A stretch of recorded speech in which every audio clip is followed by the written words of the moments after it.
ഇപ്പൊ പുതുതായി വീട് വെക്കുന്നവർക്കൊക്കെ ഈ ടോയ്ലറ്റിനുള്ളിൽ ക്ലോസറ്റ് വെക്കാൻ വേണ്ടിയിട്ട് ഈ ക്ലോസറ്റ് വെക്കാൻ വേണ്ടിയിട്ട് ഒരു പ്രത്യേക സ്ഥാനമുണ്ടോ വാസ്തുവില്? ഒരിക്കലും നോർത്ത് ഈസ്റ്റിൽ വാട്ടർഫോൾ വെക്കരുത്. നിങ്ങൾക്ക് അങ്ങനെ ഒരു ജലവിദ്യ അവിടെ വേണമെന്നുണ്ടെങ്കിൽ. ഹായ്, നമസ്കാരം. വാസ്തുപരമായി മറ്റൊരു വീഡിയോയിലോട്ടേക്ക് എല്ലാവർക്കും സ്വാഗതം. വാസ്തുമേഖലയിൽ ഒരുപാട് വർഷത്തെ എക്സ്പീരിയൻസും അതുപോലെ തന്നെ ഒരുപാട് പേരുടെ പ്രശ്നങ്ങൾക്ക് പരിഹാരവും നൽകിയ ആസ്ട്രൽ തങ്കച്ചൻ സാറാണ് നമ്മോടൊപ്പം ഉള്ളത്. സാർ നമസ്കാരം. നമസ്കാരം സാർ, എല്ലാവർക്കും ഉള്ളൊരു സംശയമാണ്, ഈശാന്യം ജലത്തിന്റെ സ്ഥാനമാണല്ലോ. അപ്പം അവിടെ ഈ വാട്ടർ ഫോണ്ടന്റ് ഇപ്പൊ പൊതുവെ എല്ലാ വീടുകളിലും വാട്ടർ ഫോണ്ടന്റ് ഒരു ട്രെൻഡിങ് ആയിട്ടും അവരൊരു ഭംഗിക്കും വെക്കുന്നുണ്ട്. അത് വെക്കാൻ പറ്റുമോ? അവിടെ വെക്കാൻ പറ്റുമോ? അത് ഈ ഒരു ഈശാന്യ ജലത്തിന്റെ സ്ഥാനമാണ് ഈശാന്യം, അതിലൊരു തർക്കവുമില്ല.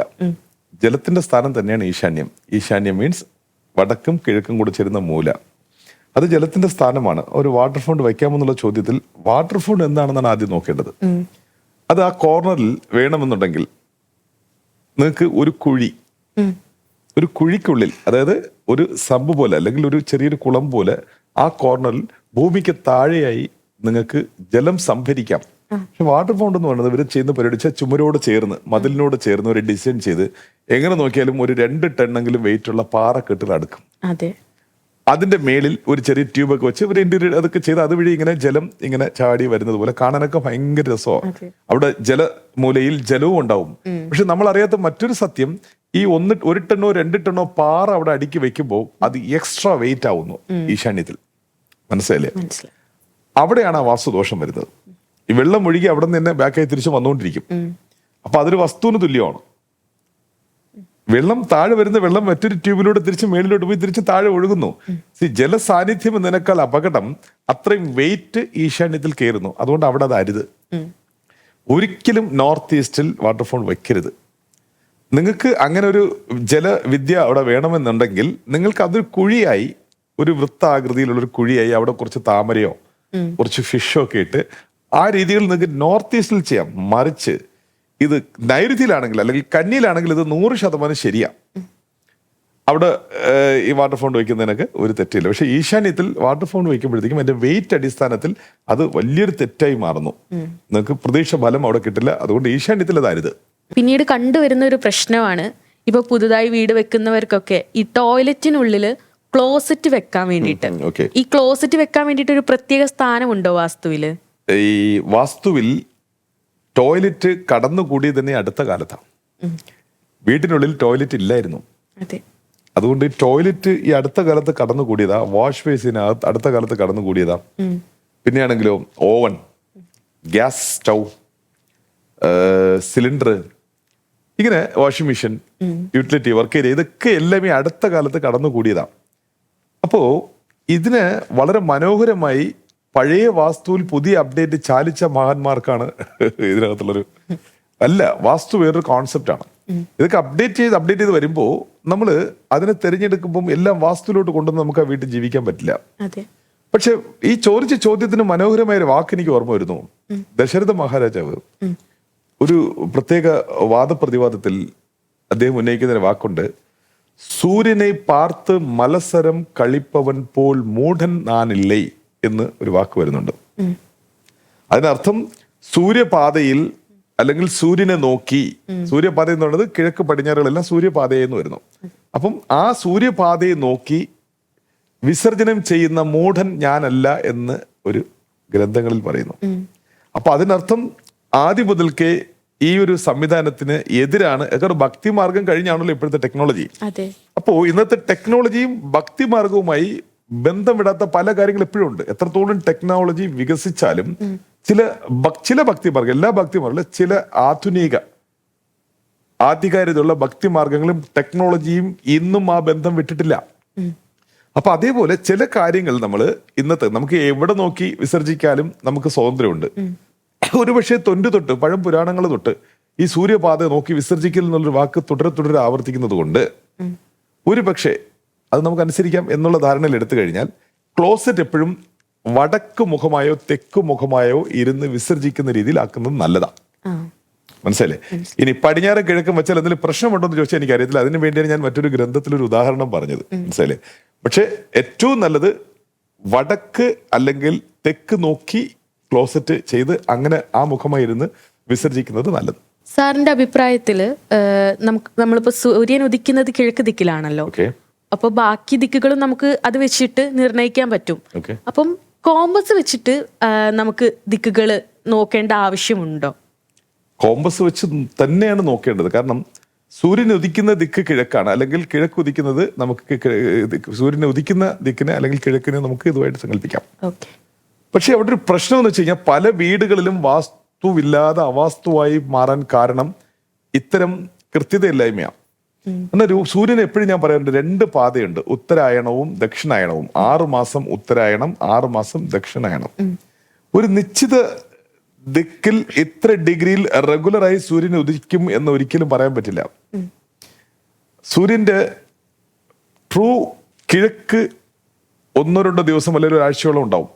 അത് കഴിഞ്ഞാൽ മെല്ലെ മെല്ലെ തെക്കോട്ട് പോകും ദക്ഷിണായണത്തിൽ. തിരിച്ചും അവിടെ നിന്ന് ഉത്തരായണം നോക്കി ട്രാവൽ ചെയ്യും, തിരിച്ച് അവിടെ നിന്ന് ദക്ഷിണായണം നോക്കി ട്രാവൽ ചെയ്യും. ഇതിന്റെ ഇൻ ബിറ്റ്വീൻ ഒരാഴ്ചകളിനുള്ളിൽ നിങ്ങൾക്ക് സൂര്യന്റെ പ്രോപ്പർ കിഴക്ക് വരും. പക്ഷേ നമ്മുടെ വ്യക്തി വന്ന് ഈ പണ്ഡിതൻ വന്ന് ഏത് സമയത്ത് വരുന്നു, രാവിലെ വരുമ്പോൾ 1 ഡിഗ്രിയിലുണ്ടാവും, 11 മണിക്ക് മറ്റൊരു ഡിഗ്രിയിലുണ്ടാവും. അപ്പൊ ഇത്രയും കൺഫ്യൂഷനാ. പണ്ട് ഉപകരണങ്ങളൊന്നും ഇല്ലാത്ത കാലത്ത് ഈ മനുഷ്യനെ നമ്മൾ കൊണ്ടുവരുന്നത് ഈ കുറ്റിക്കാരൻ എന്ന് പറയും, കുറ്റി അടിക്കാൻ വേണ്ടി. ശരിക്കും ഈ കുറ്റിക്കാരന്മാരൊക്കെ ഉത്ഭവിച്ചതിന്റെ കഥ വളരെ വലുതാ, മനസ്സിലായില്ലേ? അത് ഓരോന്നിനും നമുക്കിപ്പോ വിശ്വകർമ്മ രീതികളിൽ ഒക്കെയാണ് കൂടുതലും. മനയടി ശാസ്ത്രവും വിശ്വകർമ്മയും ഒക്കെ ചേർന്നാണ് പിന്നെ വലിയൊരു വിപ്ലവം സൃഷ്ടിച്ചതെന്ന് എപ്പോഴും പറയാറുണ്ട്. പക്ഷെ അതിൽ വാസ്തു ഇത് രണ്ടും അല്ല. വിശ്വകർമ്മയല്ല, മനയടിയും അല്ല വാസ്തു വേറെയാ. അപ്പൊ അത് ടച്ചുമായി റിലേറ്റ് ചെയ്യുന്ന പല സംവിധാനങ്ങളായിരുന്നു. ശില്പകലകളുണ്ട്, ചിത്രകലകളുണ്ട്, ഇതെല്ലാം ഓരോരോ ഡിപ്പാർട്ട്മെന്റാ, വലിയ ഗ്രന്ഥങ്ങൾ അതെല്ലാം. പക്ഷെ ഞാനീ പറയുന്ന ഭവന വാസ്തുവും ഇതും ബന്ധമില്ല, മനസ്സിലായില്ലേ? അപ്പോ സൂര്യനെ മാത്രം ബേസ് ചെയ്തെടുക്കുന്നതാണ് നമ്മൾ ഈ വാസ്തു. സൂര്യന്റെ ഊർജം. ഇപ്പൊ സൂര്യന് ഊർജത്തിന്റെ ഉറവിടം സൂര്യനാണ്. ആ ഊർജം അണ്ടത്തിലിരിക്കുന്ന സർവശക്തിയും പേറി പ്രകാശ രീതിയിലാണ് ഭൂമിയിൽ പതിക്കുന്നത്. അപ്പൊ അതിനകത്ത് പഞ്ചഭൂതങ്ങളുടെ എഫക്റ്റ് ആ പ്രകാശത്തിന് ചാലിച്ചെടുക്കാൻ പറ്റും. നമ്മുടെ ശരീരവും പഞ്ചഭൂതങ്ങളാൽ ബന്ധിതരാണ് നമ്മൾ. അപ്പം അണ്ടവും പിണ്ടവും ഒன்று, അണ്ടത്തിൽ ഇരുപ്പതുതാൻ പിണ്ടത്തിലും, പിണ്ടത്തിൽ ഇരുപ്പതുതാൻ അണ്ടത്തിലും. അണ്ടം നമ്മുടെ അണ്ടകടാശം, ഭൗതിക പ്രപഞ്ചം. പിണ്ടം നമ്മുടെ ശരീരം. അപ്പൊ ഈ രണ്ടും ഒരുമിപ്പിക്കുന്ന സംവിധാനം ആവശ്യം ആണെന്നുണ്ടെങ്കിൽ ആ സംവിധാനം തികഞ്ഞ രീതിയിൽ നമുക്ക് കിട്ടാൻ ഒരു വീട് വലിയ കാരണമാവുന്നു. കാരണം ഈ എനർജി വീടിനുള്ളിലാണ് സ്റ്റോർ ആവുന്നത്. ഇപ്പൊ നമ്മളൊരു തുറസ്സായ സ്ഥലത്ത് ഒരു പെർഫ്യൂം ചെയ്യുമ്പോൾ ഉടനെ ആ സ്മെല്ല് സ്പ്രെഡായി പോകുന്നു. ഒരു റൂമിനുള്ളിലാണെങ്കിൽ അവിടെ ദീർഘസമയം ആ സ്മെല്ല് ഉണ്ടാവും. അതേപോലെ രാവിലെ റിസീവ് ചെയ്യുന്ന ബ്രഹ്മമുഹൂർത്തം അല്ലെങ്കിൽ കോസ്മിക് സപ്പോർട്ട് കിട്ടുന്ന ആ സമയങ്ങളിൽ ആ വീട് സംഭരിക്കുന്ന എനർജി മെല്ലെ മെല്ലെ മെല്ലെ പിറ്റേ ദിവസം രാവിലെ ആകുമ്പോൾ വിഡ്രോ ആവും. തിരിച്ച് സൂര്യൻ വരുന്നു, ദിനകരൻ, ദിനവും വരുന്നവൻ, തിരിച്ച് നമുക്ക് ലോഡ് ചെയ്യുന്നു. അപ്പം ഇതാണ് വാസ്തു. ഇതിനുള്ളിൽ വസിക്കുന്ന പിണ്ടം, ഈ പിണ്ടത്തിലുള്ള പഞ്ചഭൂതങ്ങളുടെ ഫ്യൂൽ ഈ വീട് സംഭരിക്കുന്നു. ആ വീട്ടിനുള്ളിൽ നിന്ന് നമ്മുടെ ആസ്ട്രൽ ബോഡി അതിനാവശ്യമുള്ള എനർജി സ്വീകരിക്കുന്നു. ഈ രീതിയിൽ വെച്ച് നോക്കുമ്പോൾ മനേടി ശാസ്ത്രവും തച്ച് ശാസ്ത്രവും എത്രയോ ദൂരെ പോയി കഴിഞ്ഞു, അല്ലെ? അളവുകള്, അംശങ്ങൾ, ഇതെല്ലാം എത്രയോ ദൂരെ പോയി കഴിഞ്ഞു. വടക്ക് കിഴക്ക് സമർത്ഥമായ വാതിലുകൾ, ജനലകൾ, അത് കൃത്യമായി എത്തിക്കുവാൻ തടുക്കാത്ത വിധം വലിയ മരങ്ങൾ അവിടെ നിന്ന് ഉപേക്ഷിക്കുക, ഒരു മൂവ്മെന്റിന് നോർത്ത് ഈസ്റ്റ് ഭാരം കുറയ്ക്കുക. ഇതൊക്കെ ചെയ്യുമ്പോൾ സൂര്യപ്രകാശം വരുന്നത്. സൂര്യപ്രകാശത്തിൽ അടങ്ങിയിരിക്കുന്ന ആ പഞ്ചഭൂത ധർമ്മം അല്ലെങ്കിൽ ആ ഫ്യൂവൽ നമ്മുടെ ശരീരത്തിനുള്ളിൽ, നമ്മുടെ ശരീരത്തിന്റെ ആസ്ട്രൽ ബോഡി ഇത് വലിച്ചെടുത്തോളും. നമ്മൾ രാവിലെ കൊണ്ട് ഉണർന്നോ അല്ലെങ്കിൽ കഥകൾ തുറന്ന് വൃത്തിയായി മറ്റു സാഹചര്യങ്ങളോട് നമ്മൾ പോകുമ്പോൾ തന്നെ നമുക്കുള്ളിലുള്ള ആസ്ട്രൽ ബോഡി അതിനാവശ്യമുള്ള എനർജി ആ ഭൗതികതയിൽ നിന്ന് എടുക്കണമെങ്കിൽ അതിനൊരു സ്റ്റേഷൻ വേണം. ആ സ്റ്റേഷൻ വീടായി സങ്കല്പിക്കുക. ഇപ്പൊ മനസ്സിലായില്ല, തച്ചിനും വാസ്തുവിനുള്ള അകലം ഡേ നൈറ്റ് വ്യത്യാസമാണ്. തച്ച് വേറെ, വാസ്തു വേറെ. തച്ച് ശാസ്ത്രം നമുക്ക് അഭിമാനിക്കാൻ, ഞാൻ എപ്പോഴും പറയാറുണ്ട്, നമുക്ക് മലയാളികൾക്ക് അഭിമാനിക്കാൻ എന്നുള്ള ഏറ്റവും വലിയൊരു ടെക്നോളജിയാണ് തച്ച് ശാസ്ത്രം. മരങ്ങൾ കൊണ്ട് പണിയുന്ന മഹാജാലം. പക്ഷെ അതല്ല വാസ്തു. വാസ്തു സൂര്യൻ എന്നുള്ള മഹാ ഊർജത്തിന് ശരീരത്തിന് എത്തിച്ചേരേണ്ട മീഡിയേറ്റർ ആയിട്ട് പ്രവർത്തിക്കേണ്ട സംവിധാനമാണ് വാസ്തു. അപ്പോ നമ്മുടെ ചോദ്യം എന്തായിരുന്നു? നമ്മള് സൂര്യനെ നോക്കിയിട്ടാണല്ലോ കിഴക്ക് ആണല്ലോ. അപ്പൊ അങ്ങനെ ഈ ഉത്തരയിടം ദക്ഷിണയാണോ എന്നുള്ള കൺഫ്യൂഷൻ ഇരിക്കുമ്പോ ഈ രാവിലെ നമ്മൾ ആനയിച്ച് കൊണ്ടുവരുന്ന കുറ്റിക്കാരനോ അല്ലെങ്കിൽ അവരുടെ ശാസ്ത്രജ്ഞന്മാർ ആരെങ്കിലും നോക്കുമ്പോൾ ഒരു 10 മണിക്കായിരിക്കും വരുന്നത്. ആ 10 മണിക്ക് സൂര്യൻ തന്റെ യഥാസ്ഥാനത്ത് നിന്ന് വ്യതിചലിച്ച് മറ്റൊരു ഡിഗ്രിയിലോട്ട് പോയി കഴിഞ്ഞു. അതിന് നേർക്കിഴക്കായിട്ട് പ്രഖ്യാപിക്കാൻ പറ്റുമോ? ഇല്ല. പക്ഷെ കോമ്പസ് എപ്പോഴും നോർത്ത് ഫേസ് ചെയ്ത് നിൽക്കുള്ളൂ. കാരണം ഒരു കാന്തികത, കോമ്പസിനകത്തുള്ളിൽ വലിയ ബ്രഹ്മസൂത്രം ഒന്നുമില്ല, അവിടെ ഒരു കുഞ്ഞു കാന്ത കഷ്ണമേ ഉള്ളൂ അതിനകത്ത്. അപ്പം അത് അതിന്റെ ഈക്വൽ ഫ്രീക്വൻസി ആൻഡ് ഈക്വൽ പ്ലേസിനെ അത് ഐഡന്റി ചെയ്ത് ആ നോർത്തിലോട്ട് ആ ദിശ ഇങ്ങനെ കാണിച്ച് നിൽക്കും. അപ്പൊ നോർത്ത് കൺഫേം ആയി കഴിഞ്ഞാൽ അതിന്റെ വലത് സൈഡാണ് ഈസ്റ്റ്, അതിന്റെ ഇടത് സൈഡാണ് വെസ്റ്റ്, അതിന്റെ പിന്നിലാണ് സൗത്ത്. സോ കൃത്യതയാർന്ന ഡിഗ്രിയോടെ ഒരു ലാൻഡിനെ നമ്മൾ തിരഞ്ഞെടുക്കണമെങ്കിൽ 100% കോമ്പസിന്റെ സഹായം വേണം. ഇനി വേറൊരു കാര്യം, കോമ്പസിൽ പല കോമ്പസുകളുണ്ട്. ഇപ്പൊ നമ്മളിപ്പോ സാധാരണ എല്ലാവരുടെ കയ്യിലും മൊബൈലുണ്ട്. അപ്പം ഒരു ആപ്പ് ഡൗൺലോഡ് ചെയ്ത്, കോമ്പസ് ആപ്പ് ഡൗൺലോഡ് ചെയ്ത് നമ്മൾ നോക്കുമ്പോൾ അത് മാഗ്നറ്റിക് സെൻസറിൽ വർക്ക് ചെയ്യുന്ന ഒരു ആപ്പാണ്. അപ്പൊ അത് നമ്മൾ നോക്കുമ്പോൾ എപ്പോഴും കൃത്യമായി കാണിക്കണമെന്നില്ല, ആ ദിശാസൂചിക കൃത്യമായി കാണിക്കണമെന്നില്ല. കാരണം നമ്മുടെ പരിസരങ്ങളിൽ എവിടെയെങ്കിലും ഇരിക്കുന്ന ഇരുമ്പ് വളയോ അല്ലെങ്കിൽ ഇരുമ്പ് ടേബിളോ ചെയറോ അല്ലെങ്കിൽ നമ്മുടെ ലോഹങ്ങളുള്ള വാച്ചോ എന്തെങ്കിലും അതുമായി മിസ്മാച്ച് ആവാൻ സാധ്യത കൂടുതലാണ്, അല്ലെങ്കിൽ സ്റ്റക്ക് ആവാൻ സാധ്യത കൂടുതലാണ്. അപ്പോ ഞാൻ എപ്പോഴും പറയാറുള്ള കാര്യം ഇത്. അപ്പൊ എന്ത് ചെയ്യണം, ഒരു മാനുവൽ കോമ്പസ്, നല്ല തരമാർന്ന നല്ലൊരു മാനുവൽ കോമ്പസ് വെച്ച് നമുക്ക് നോക്കാം. ഒന്ന്, ഐഫോൺ ഉള്ളവർക്ക് അത് ആൾമോസ്റ്റ് നല്ലതാണ്. ഐഫോൺ കോമ്പസ് നല്ല കോമ്പസുകളാണ്. ഇതെല്ലാം വെച്ച് നമ്മൾ നോക്കി ദിക്ക് കൺഫേം ചെയ്യുക ആദ്യം. അതിന് സൂര്യനെ നോക്കി ദിക്ക് കൺഫേം ചെയ്യുമ്പോൾ നമുക്ക് ബുദ്ധിമുട്ടുണ്ടാവും, അബദ്ധം പറ്റും. അതുകൊണ്ട് കോമ്പസ് കമ്പൽസറി ഉപയോഗിക്കുക, അത് ഉപയോഗിക്കാൻ പഠിക്കുക, അത് തിരഞ്ഞെടുക്കുക. കോമ്പസിലൂടെയുള്ള ദിക്കും ഡിഗ്രിയും നിർണയിച്ചിട്ട് മാത്രമേ ഒരു വീടിന്റെ പ്രാരംഭ പണികൾ തുടങ്ങാവൂ. അതിന് നിങ്ങൾക്ക് അതെന്തിനാ റിസ്ക്? നിങ്ങൾ അതിന് അനുയോജ്യമായ ഒരാളെ കണ്ടെത്തുക, വിളിക്കുക. പിന്നെ ആ റിസ്ക് എന്തിനാ? നിങ്ങൾ ഇപ്പൊ നമ്മളൊരു ആക്സിഡന്റ് ആയി കഴിഞ്ഞാൽ നമുക്ക് ഒരു നല്ലൊരു മുറിവ് ഉണ്ട് എന്നുണ്ടെങ്കിൽ, ഇത് കഴിഞ്ഞ വ്ളോഗിലും പറഞ്ഞ കാര്യമാണ്, ഒരു നല്ലൊരു മുറിവ് ഉണ്ടെന്നുണ്ടെങ്കിൽ അത് യൂട്യൂബ് നോക്കി ആ മുറിവ് എങ്ങനെയാ സ്റ്റിച്ച് ചെയ്യുക, ഏത് സൂചിയെ മേടിക്കുക, ഏത് രീതിയിൽ അത് കെട്ടുക എന്നുള്ളതല്ല ശരി. അതറിയാവുന്ന ഒരു ഹോസ്പിറ്റലിലോട്ട് പോയി കഴിഞ്ഞാൽ അദ്ദേഹം നോക്കിക്കൊള്ളും. ആ രീതിയിലോ അതിനേക്കാൾ കൂടുതൽ മുഖ്യത്വം കൊടുക്കണം വാസ്തു എന്നൊരു ഭവന നിർമ്മാണ രീതികളിൽ. ടച്ചല്ല, വാസ്തു. സൂര്യപ്രകാശവുമായി മനുഷ്യ ശരീരവും നമ്മുടെ എല്ലാം ബന്ധപ്പെട്ട് നിൽക്കുന്ന ഈ ഭൗതികതയിൽ ഒരു മിഡിൽ സ്റ്റേഷനായി വീട് മാറുന്നു. ആ വീട്ടിനുള്ളിൽ നമ്മൾ താമസിക്കുമ്പോൾ അത് സംഭരിക്കുന്ന ഊർജം നമ്മുടെ ബോഡി സംഭരിച്ച് നമുക്ക് റിയാക്ട് ചെയ്യും. സിമ്പിൾ.